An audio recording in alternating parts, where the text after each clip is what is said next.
Hi guys! So, on a Wednesday morning I always give you a health and wellbeing video, and I think it's really important to remember that health and wellbeing isn't just about our mental health, it's also about our physical health and keeping well and keeping fit and healthy. And those two things aren't like opposites, they go together. It's much easier to feel happy and to feel safe when we're feeling fit and healthy. And if we're feeling a bit down, a burst of exercise can really make a difference to our moods. I know it can for me. The important thing to remember is when you're down and you feel like you never fancy doing the exercise, so you have to be a bit strict with yourself and be like, right, get up, go. Or I do anyway. And there are so many resources out there showing you how to get up and moving. If you do enjoy Wix, it's fantastic. I love the dancing videos that Oti Mabuse is doing. There's loads of grids and things on the website in the PE section. Have a good look. Find a way of moving that works for you. And when you're finished, it's really important to have a bit of a stretch. And I like to do a lot of thinking while I'm stretching, because it's like after you've exercised, you're feeling good, you're calming down. So let me show you how to stretch some different parts of your body. Start off with your arms. You've got to love your arms, they look after you all day. Anytime you need anything, they help you get it. And we need to stretch the big muscles in the top of our arms, this big muscle in the top of our shoulder. And we can stretch it by making sure our shoulders are down, taking the arm and sliding it across your chest and tucking it behind the other arm. Now you're not going to get a stretch here unless you make sure that this arm is really straight, and think about with this shoulder pushing down. So you're pushing down with this shoulder, pushing your arm straight and pulling it into your chest with the other arm. When we have a stretch like this, it doesn't really make a lot of difference unless you hold it for about 10 seconds. So 10, 9, 8, 7, 6, 5, 4, 3, 2, 1. And then we'll do the same on the other arm. We're stretching out this big shoulder muscle. So we swing the arm over and we pull it into place with the other arm. And we're focusing on pushing that shoulder down and keeping the arm straight and pulling it in towards your body. 10, 9. I always think of this as the tangled clock stretch. That's what my dancing teacher used to call it. She's like, right everybody, tangled clock stretch, and that meant like this. 3, 2, 1. We also need to stretch the other big muscle in our arm, the tricep, which is kind of more on the inside, and we do that by taking our arm up and over and putting it behind our head. And it's a stretch here. If you can't feel any sort of stretch, take the other arm and push it down your back. So I need to push mine down a bit to get the stretch. 10, 9, 8, 7, 6, 5, 4, 3, 2, 1. And then exactly the same, of course, on the other arm.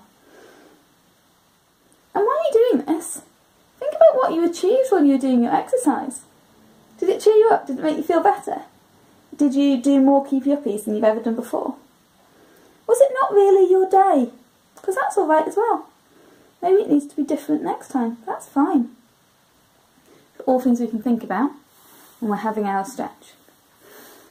The next thing to stretch is your neck. The way I like to do this, imagine a blob of paint on your nose and like you are drawing as big a circle as you can with that blob of paint. All the way around, really slowly. And we're going to go twice one way and then twice the other way. Oh. And then take your ear, keep your shoulder still and try and get your ear on your shoulder. And we don't hold this one for very long because these are only tiny muscles. 1, 2, 3. And same on the other side. Thinking about getting that ear to your shoulder but also not pulling too hard. You want to protect those tiny muscles in your neck. 1, 2, 3.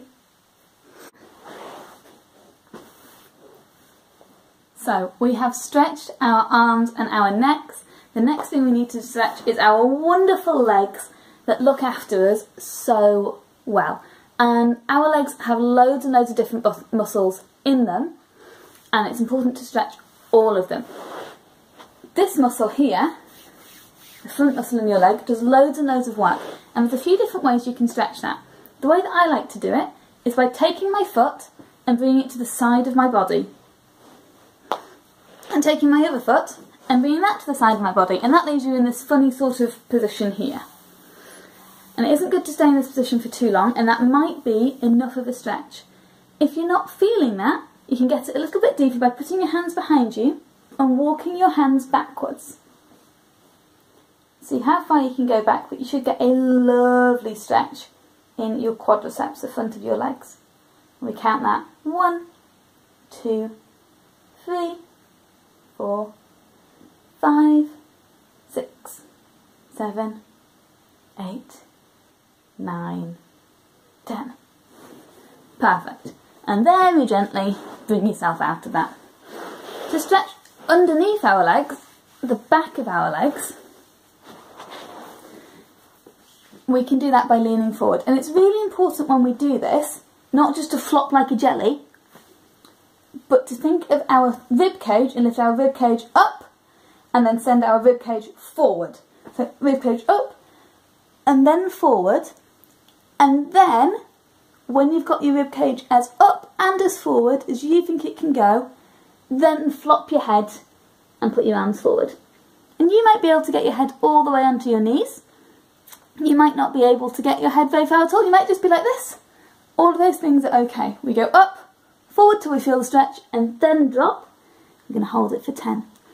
1, 2, 3, 4, 5, 6, 7, 8, 9, 10. It's a bit like touching your toes apart from sitting down, and I'm really quite lazy. I like to do as much as I can sitting down when I stretch. One of the last things we're going to do for our legs, take your legs nice and wide. Mine can't go very wide, maybe yours can go really wide. Shuffle back so you can see me. And we're going to reach our bodies up, really, really high. And when we've reached up really high, then we're going to turn towards one leg and see if we can put our head on that knee. 1, 2, 3, 4, 5, 6, 7, 8, 9, 10. And the other way, all the way up, turn, and then go. 1, 2, 3, 4, 5, 6, 7, 8, 9, 10. Perfect. The last bit of stretching we want to do, and I guess we do actually have to stand up for this bit, is stretch our bodies. So take your feet a little bit wider than your shoulders, and we're going to stretch our sides. Again, the really, really important thing here is not to just crease over, because that doesn't give you a stretch at all. You need to come up first, and when you've come up as far as you can, your rib cage is really high in the air, then lean your body over. And I can feel that all down my side, which is nice. If you're not feeling it, it's probably not because you're not leaning over far enough. It's probably because you didn't lift up enough in the first place. 1, 2, 3, 4, 5, 6, 7, 8, 9, 10. Come back up, and we go the other way. First of all, up, and then over. 1, 2, 3, 4. Really reaching along this arm like you're trying to touch the corner of the room. 3, 2, 1, 0. Give yourself a good old shake out, because stretching can make your muscles feel funny. But very well done. Now I find if I take 10 minutes a day to stretch, it helps me feel really good about myself, and it helps me feel like it's going to be a really good day. It's a really good thing to do after you've exercised. So if you're doing Joe Wicks or any sort of online exercise class, which I'd really recommend, make sure you have a nice big stretch out afterwards, especially if the instructor doesn't include it, because sometimes they don't. Right, let me know how you get on. See you soon. Bye bye.